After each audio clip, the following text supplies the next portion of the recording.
doing your job? Are you doing everything from home? Doing everything from home. So are you running the Veterans Resource Center there? Are you doing that with a combination of blast emails and virtual, maybe Zoom conference interviews where you talk to people? That's how you're kind of doing your job? Yes. Yeah. And we do like small events that are engaging just to get folks involved while they're not able to visit. Yeah, that's a great idea. And exactly what do you mean by engaging? Are you having like a virtual, obviously it's a virtual meetup, but a virtual event? And what is it that you're doing? Do you have a small group of veterans on campus that you're aligned with and they're helping you meet your goals? Well, we do a variety of things, or at least we've been doing a variety of things. So we initially started it out where we just had an open Zoom hour for people that would normally come to the Veterans Resource Center to pop in. And that was working just fine for a while. And then now what we're doing is more focused things because we realize people don't have a lot of time right now to just pop in. So we do our standard SVO meetings once a week for an hour. So the Student Veterans Organization meets for once an hour via Zoom, and that's where they get to talk about their student issues. So then I will meet with the officers once a week, and then I also meet with students who need things individually. But together we do a movie night on Friday nights where we all meet up and we text and have conversation about the movie. And then we're doing things like scavenger hunts and games, Pictionary online, trying different things. As you can imagine, it's hard to get things to work from this platform, I guess, as far as like having group games. Tammy, I will just say, can you tell us about your military background and what you did in the military and which branch you served and how long you were in? I served in the United States Navy from 99 to 11. It was a different time when I went in. Things were a little different than they are now, especially in the world. We had some significant events while I was in that made things a little different in the world. I was a hospital corpsman, and I first was stationed at Fleet Hospital, Camp Pendleton, and moved to Naval Hospital Lemoore at Naval Air Station Lemoore. That's in Central California. From there, I went on to the USS Frank Cable for 3 years, and that was out of Guam. So I got to live on the island of Guam for 3 years. That was pretty fantastic.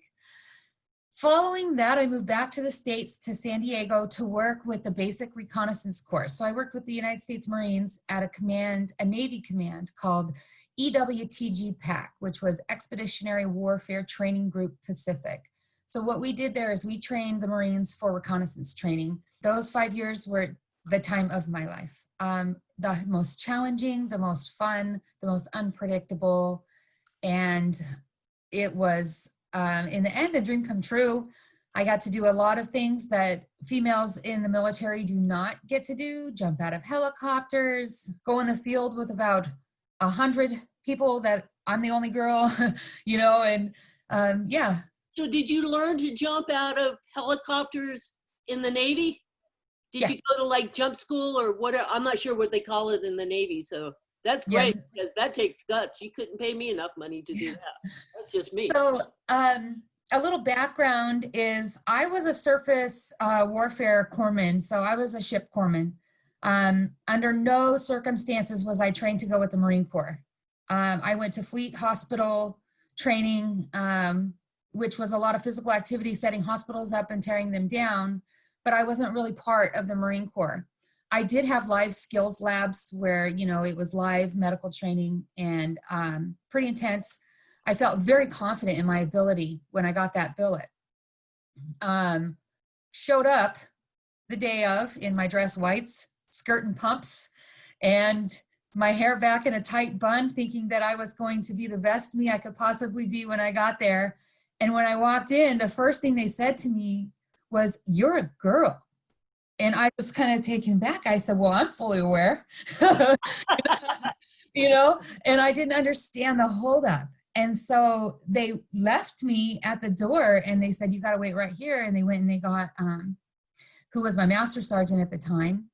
And they said, this is going to be a problem. You need to come with me. They created an emergency meeting because, you know, one female thrown into the mix was apparently going to ruin the entire command. So I had a meeting with the guys and the colonel, and they were scrambling to figure out what to do. That meeting was about 5 hours, took up most of my day.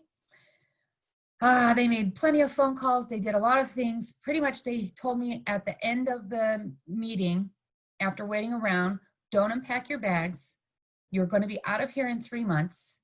Don't show your ass while you're here. And that was my instruction. I got to go downstairs. I got to meet my chief and finally get acclimated to like my corpsman group, which what ended up being 2 guys and me. And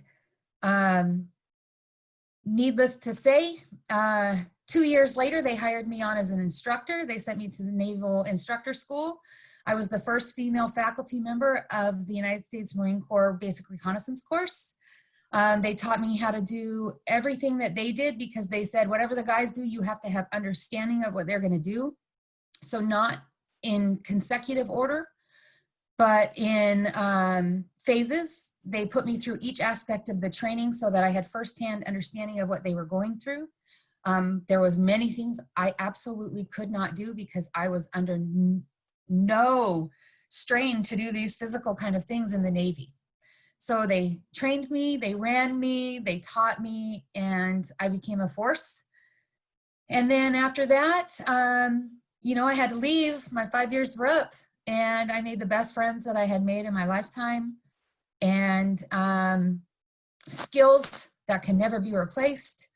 And went on to independent duty corpsman school, and you know, eventually got out of the Navy and went on to community college, and that's where this life started.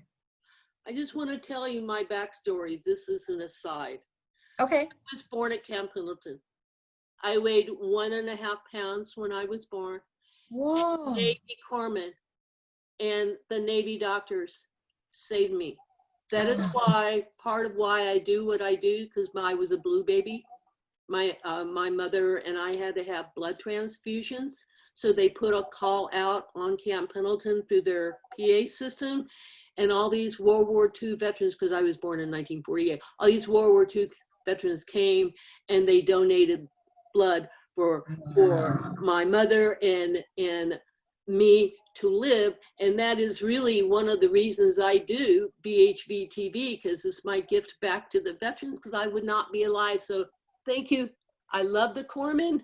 You saved me. You saved my mama. You saved her family. Awesome. So I am forever grateful. So that's just an aside. You don't have to show it or anything. I just wanted to let you know that backstory. I was born and raised in the Marine Corps. So I know That what is it is awesome. Yeah. about the Marines. And my parents, all 3 of them, my mother, my father, my stepfather, were all World War II veterans. You know what's going on at campus and what's not going on and what the future is. And since we're filming this on July 15th, the governor just closed the state down pretty much within the last couple of days. So there is no access to, except for essentials, grocery stores and medical offices.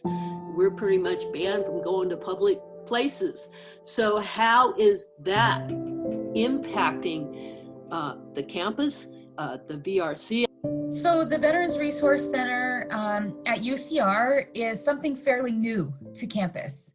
So campus, if you don't know, campus was built in 1954. Well, our resource center was built or opened in 2017. So through the time between 1954 and 2017, there was a variety of different things military related going on campus. For instance, our very first student in 1954 was a Navy sailor. He had just gotten off active duty the day before and started school.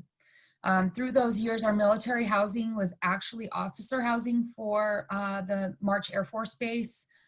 We've had some certain people and things happen on campus through the years. Roll forward so that we don't go too deep into it. maybe around, I would say 2010, the campus decided that military students need to be reached out to. This is a thing. You know, they're going to school, they're getting out of service, and this is happening, and this is happening right now. So they opened up this little nook on campus, maybe 7 feet by 8 feet the room was.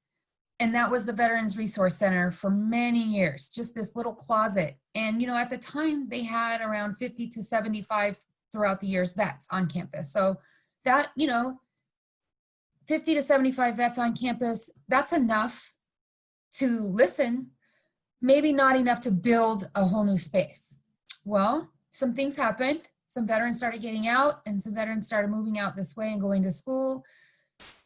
Start the time around 2016, the vets on campus were becoming over like around 75 plus, and they started to rebel, and they were demanding space, demanding a coordinator, demanding somebody to process their benefits, demanding all of these folks. So of course the school listened, because there was a lot of things in the state being pushed down to public universities and community colleges, like the veteran success criteria that you need to meet. So they decided to meet the minimal at that time because of the headcount. So they hired a certifying official to process all benefits first. So they had a little corner closet for a center and a certifying official to process benefits. That was huge at the time. And that person left. She sort of found a better gig somewhere else and sort of left. The campus was faced with nothing to support structure up. So they had to do something because, again, the veterans said, we need something. The campus hired a phenomenal school certifying official, gave him his own office up in financial aid, let him do his own financial aid and benefits information for veterans strictly. So he was the groups. He was set, and he was amazing. He was the start of this great program. The veteran population was growing. They hired me, and I came in July of 2017, started changing things up and creating programming and doing all the things that veterans needed, doing what I knew how to do, and as fast as I could do it. We opened the Veterans Resource Center in November. Actually, we opened in October of 2017. I had been there just a few months, a grand opening in November of 2017. And since then, we've been growing and fighting and growing and fighting. We now have almost 300 veterans since 2017. And right before coronavirus happened, the Veterans Resource Center was scheduled to move into the new Veterans Resource Center in the center of campus. We would already be there by now had we been on campus. So it's waiting for us. We still have to do the moving and the everything because we didn't have a chance to get that. But as of right now, when we move back on campus, our students will be happy to know that we are still getting our new Veterans Resource Center. And until that happens, we just have to stay robust online and make sure that folks know that everything is still happening. It's just a matter of time before there's a place to do it. Right now, it is my understanding that the campus is moving into phases. So they have a phase 1, a phase 2, and a phase 3. So of course we're in phase 1 right now. Everybody's quarantining. We're not on campus. Classes are done remotely, and and that's to be expected. So come fall, they were hoping that maybe something would be lifted. They could do some type of a hybrid situation. Looks like that's not happening. So, likely fall will be exactly as it's been for spring and summer, online, and we'll move into, say, phase 2 at some time after the holiday break. I didn't realize Cheryl is from one era of the service, I'm from another, and you're from another. We have 3 different time periods of veterans here. That's great. But what came strikingly interesting to me is we've all had the same dilemmas. Nothing's changed, only the uniform. But it's interesting, even with social media and stuff, nobody's making any resolutions or solutions. You know what I mean? Oh, I have an update. Oh, good. Tell us. So right now, they're trying to make it so that the chain of, if there was an MST case, then the chain of command, who was likely the perpetrator somewhere within the chain of command, so it's been proven it's likely from that group of folks, it is the chain of command that also plays the judge and jury, right? So it still remains a good old boys club. So what's happening now is a bunch of people are rising up and saying, okay, it's time to reevaluate the military laws. Why not put a law into effect that said somebody else from the Navy, not associated with that chain of command, needs to be the one to play judge and jury, because both sides need to be accounted fairly and effectively, and it's not happening at all, 0%. And I think that everybody knows it, male and female. And I think they use that to their advantage to get away with it. And I think it's intentional. This is something that like people across the nation is working on. This isn't just me or UC or anybody. It's a nationwide, it's you hop on board if you think this is right kind of thing. There's a petition going around. I'm hoping people will just come out of the woodwork because, you know, if you have a story, it's not required that you reveal it. You just simply have to take a personal initiative to sign the petition and be active should you choose to, right? That's all it's about. It's sort of like a private participation because it's a sensitive subject. I've gotten together with some other ladies that I know, and we are using our connections from our positions to try to make it move forward in the state of California, specifically our districts, and hoping that if we can get our state on board, then we can just add it on to what DC's doing. We can just say, hey, California's on board, but it takes a lot to get a state on board, right? As many people as we can get to sign a petition, male or female, you know, it doesn't have to do with any one person in the United States. It has to do with humankind in the United States. Because, you know, the more things change, the more they stay the same. You know, Well, and I was in the Army from 1968 to 71. And during that time, you couldn't get married, number one. Number two, you just certainly couldn't have children while you were in. right. So Mm-hmm. just to see that change, but it took 40 some odd years for the military to figure out they were losing some of the best and brightest because they were going out on medical or, you know, getting married and just leaving the military altogether. So it's interesting to see that change. It's my opinion. It will take generations for true equality. What are some words of wisdom and advice you give to the veterans? I can tell you what I see. We get a lot of combat vets, males and females alike now, coming around, getting out, contacting me. What do I do next? I get out in 1 month. And I tell them straight up, just let go of the reins a little bit, just a tiny bit. Make one thing this month what you practice, you know, getting help on or letting go of a little bit, something doable, right? Something that needs to be done that maybe you need help with. So just if it's, you need help filing a disability claim because they told you that's what you need to do, make that your one thing that you get help on right now. Rely on that person who's an expert to do it and don't stress on it. And then when that's complete, move on to the next thing that you can slightly loosen the reins on so that it's a slow transition, but it's happening, because I find that a lot of vets hang on. Those reins are held so tightly, and next thing they know, they've been out 5 years and they're right where they were before. There's no growth. And it shouldn't be that way. When you get out, you should grow. Just the same as you grew while you were in, you need to grow. Like the military is one segment of life. So move on to the next segment, you know. What have you seen that's been the most challenging in your position? So as you are probably aware, I would say most veterans are kind of a face-to-face. I like to see people. I like to be in the Veterans Resource Center and come out of my office and just socialize and hang out. It is all about face-to-face. There is not any of that happening right now unless I reach out and request somebody to meet me on Zoom. So I've been trying to contact as many students as I can, just saying, like I send out a weekly email to them and let them know that I'm here. So I try to reach out to them and let them know face-to-face can still happen. It's just going to be a little more effort, but I am here, right? So Zoom meetings, tons of emails.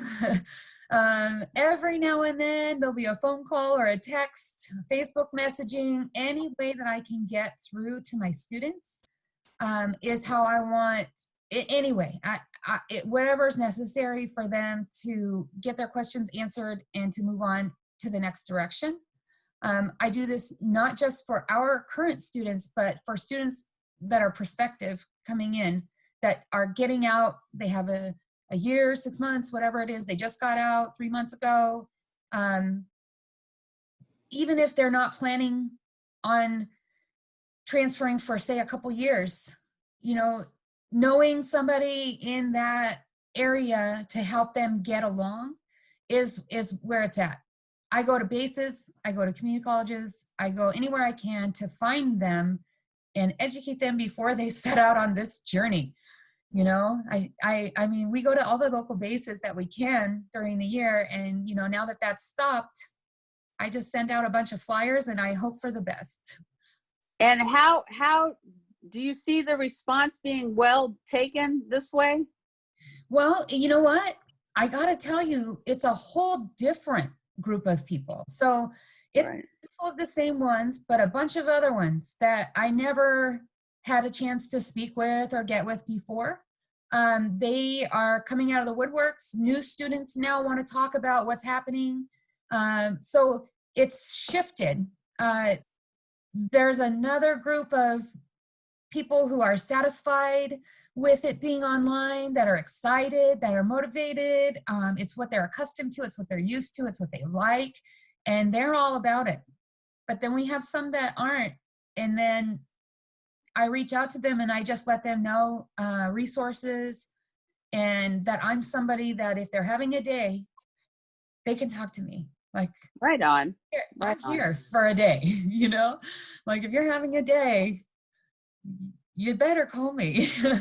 We don't need it to get to 2 days.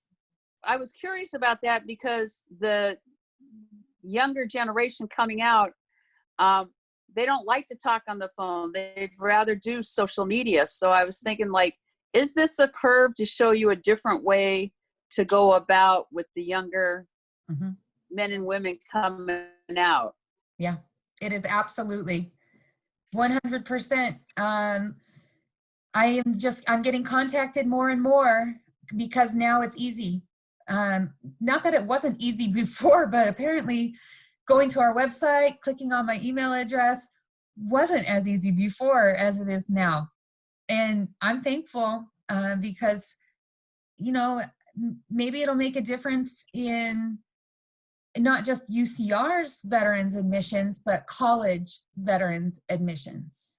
Yeah, I think it's like in the military, standard operating procedures. You're putting one together that other schools could use. Tammy, your jobs and I were very similar, except I wasn't working at a university. I was working at job service. My ultimate goal was to get people in jobs. But aside from getting them in college or getting them in jobs, the idea here is they were in transition from the military, which you do things the military way, and then you come out to the civilian world, and then all of a sudden you have total freedom and you can do things your way. That's kind of sometimes where people get in trouble. Yeah. But the goals are the same. And it's how do you transition the military out into the most effective, least harmful, but most productive way. So Right. thank you for the work that you do. And I'm really glad I had the career that I had in empowering veterans, because that's basically what you're doing. I want to say thank you, everybody, for being part of BHV TV. I'm so happy I know all of you. And Tammy, do you have anything you'd like to say or that's popped in your mind at the last No, you forgot to thank say? you. Also, all I can say is thank you all very much. And Be safe, be well. You too. Bye. thank you. Thank you. Bye. Sure.